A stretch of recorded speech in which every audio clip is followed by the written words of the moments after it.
ഇതാ നോയിക്കോളി, ഇതൊരു പുതിയ തട്ടിപ്പോ. മൂത്രത്തിൻ്റെ കല്ല്, കിഡ്നിൻ്റെ കല്ലെല്ലാം എടുത്ത് തരാൻ നൽകി ഒരു വൈദ്യം, കള്ളവൈദ്യം. പൈസ ആക്കുന്നു ഒരാളെ ചികിത്സിച്ചങ്ങ് 10,000 റുപ്യ ഇന്ത്യൻ്റെ. മുടിയെടുക്കുന്ന മെഷീനെല്ലാം കൊണ്ടുവന്നിട്ടില്ലേ, ആ കല്ലുള്ളവനെ ചൂത്യനാക്കുന്നത് ഇങ്ങനെ വെച്ചിരുതാ. ഇപ്പം ജനനാക്ക് മുന്നേ ഒരു കാളുനമ്പലത്തിൻ്റെ മോണ്ടിച്ചിട്ടെല്ലാം വന്ന ഒരാളെ കാസർഗോഡിലെന്നത് ഒരാളെ പെട്ടെന്ന് ശരിയാക്കി ഇളക്കുന്നു.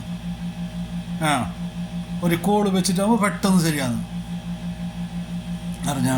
ഇത് കല്ലെടുക്കുന്നത്, ഇതിപ്പോൾ നോക്കി ഒരു പാത്രമെല്ലാം കൊണ്ടുവരും, കൊണ്ടുവന്നിട്ട് ഇവിടെ താത്ത് വെക്കും. അപ്പോൾ അവിടെ ഈ ബുദ്ധിയും വിവരമുള്ള ആരും ഇല്ലേ ആ ചുറ്റുവട്ടത്ത്. പാത്രം കൊണ്ടുവന്നു നോക്കി, അതാ കൈൻ്റെ ഇടയിൽ ഇറുക്കിയിട്ട് വെച്ചിട്ടുണ്ട് ഒരു 4 കല്ല്. ചെറിയ എങ്ങനെ മൂത്രക്കല്ല് എങ്ങനെ ഉണ്ട് അങ്ങനെ തന്നെ 4 കല്ലുണ്ട് ആ കൈൻ്റെ ഇടയിൽ. ആ മീത്തലത്തെ കയ്യിൽ ആ ചരട് കെട്ടിയില്ലേ ആ കയ്യിലുണ്ട് നോക്കി. ഇപ്പോൾ ഒന്ന് ബിയും എല്ലാ ഇടയിൽ ഇറക്കും.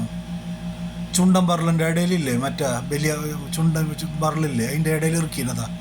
ഒന്നിപ്പോൾ ഇടുതാത്തക്ക് നോക്കി നോക്കി. അതാ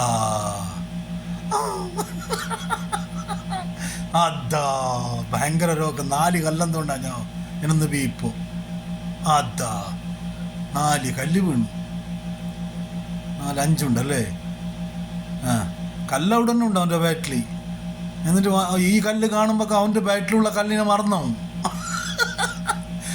അവൻ്റെ കേൾക്കുന്നു എൻ്റെ ഇപ്പം എങ്ങനെ ഉണ്ടോന്ന്. അവൻ ഈ കല്ല് കണ്ടിട്ട് ചെന്ന് ഇപ്പം ഒരു ആശ്വാസം ഉണ്ടോന്ന്. എന്നിട്ട് ചെന്നിട്ട് ഈ പച്ചക്കറി മാത്രം കഴിച്ചങ്ങ് മതി.